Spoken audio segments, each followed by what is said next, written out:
everyone, Helen here. Thanks for stopping by and spending a bit of your time with me.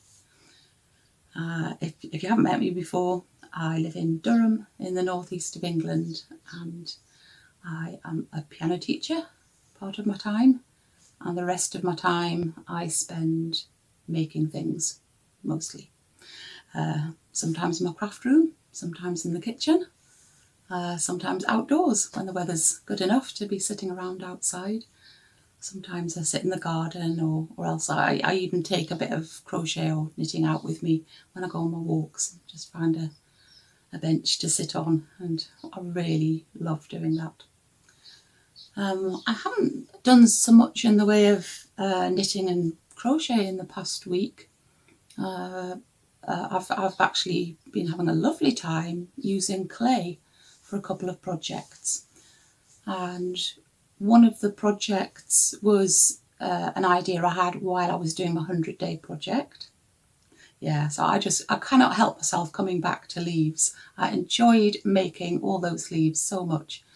But anyway, yes, I had this idea while I was making a leaf out of the oven hardening clay, the Fimo, whatever it's called. And so I just made a small leaf, which hopefully you can see here.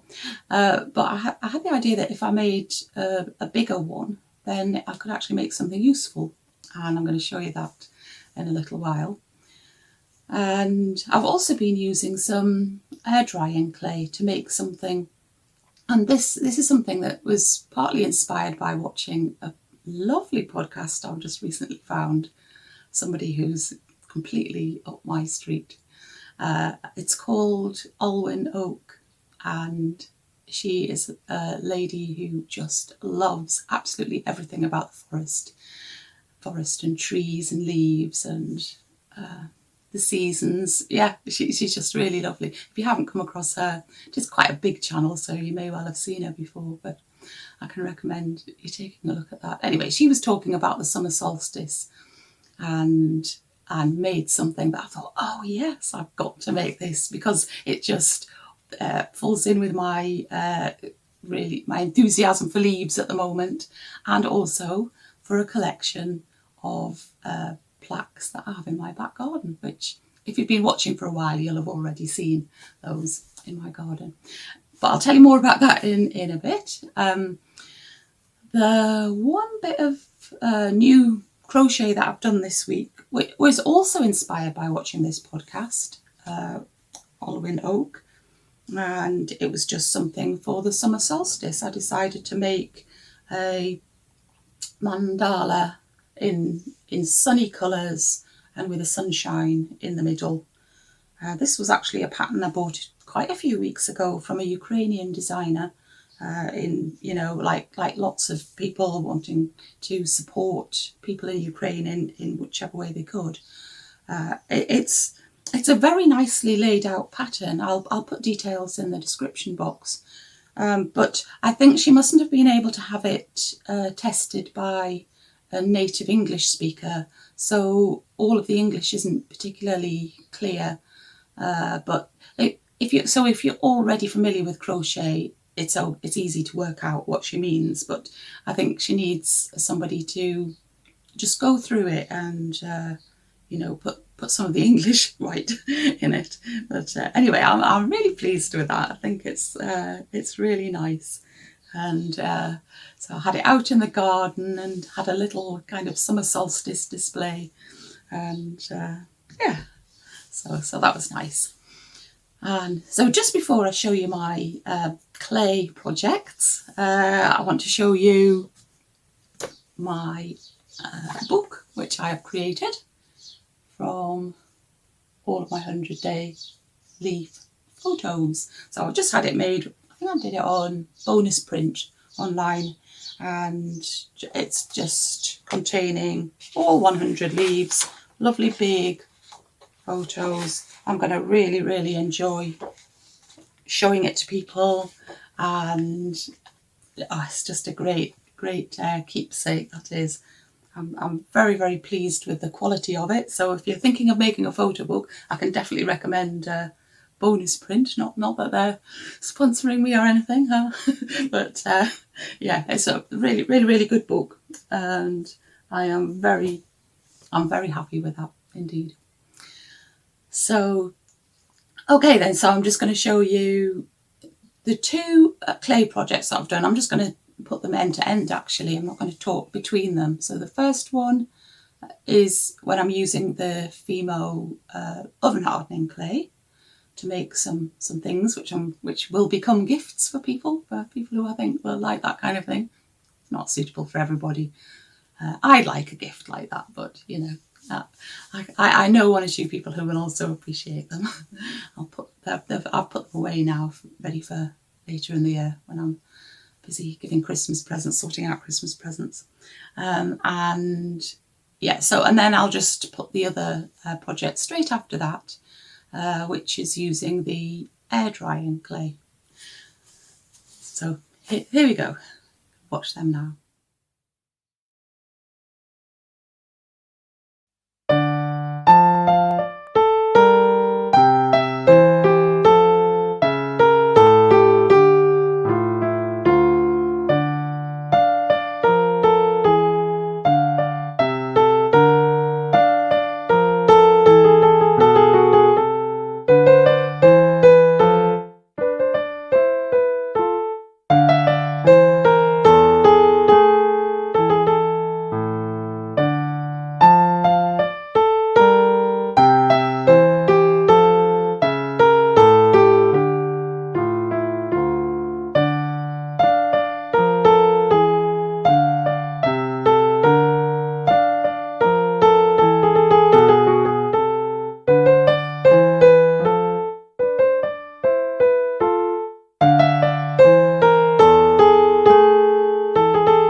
So yeah, I was really, really happy with the way the little trinket dishes worked out.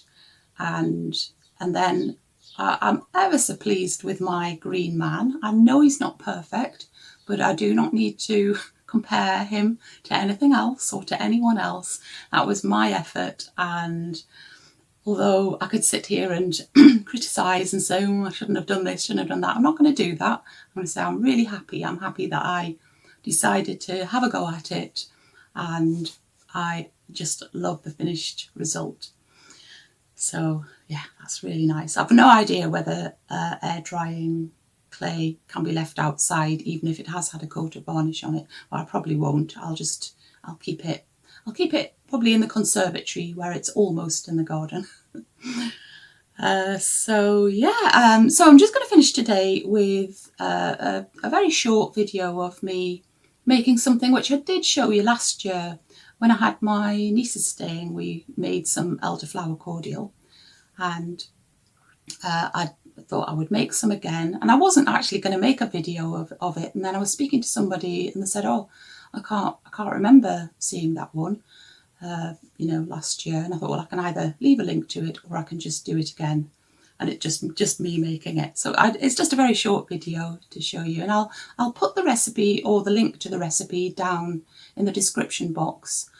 I didn't have any lemons, which was in the recipe, but I rootled through the stuff in the freezer because I thought I got something in there. I sometimes, if I use lemon zest, I sometimes then juice the lemon and put it into a little box in the freezer if the recipe doesn't require juice. But anyway, I didn't find any lemon juice in the freezer, but I did find some orange juice and some orange zest, so I put that in instead, and it's made a really, really lovely flavour for the elderflowers. And so some of the elderflowers I gathered while I was out on a walk, and that's the white ones, and the others are on a red elder that I have in the garden, and it just makes the most gorgeous pink colour. I really love it. So here I am anyway, making elderflower cordial.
Okay then, I am going to go now. So thank you for spending your time with me, and I hope you'd like to come back another time. And if you've watched me for the first time and you've enjoyed today, then maybe you would like to subscribe and click on the notifications bell. I don't often remind anybody of doing that, but it's quite nice for me just to know who's been interested enough to want to keep coming back. And thank you, as usual, for anybody who's made lovely, lovely comments. That really makes my day when I read such lovely things from some of you. But yeah, I think that is all for now. So I shall just say, look after yourself, keep yourself nice and busy, and I'll be back again soon. Okay then, bye.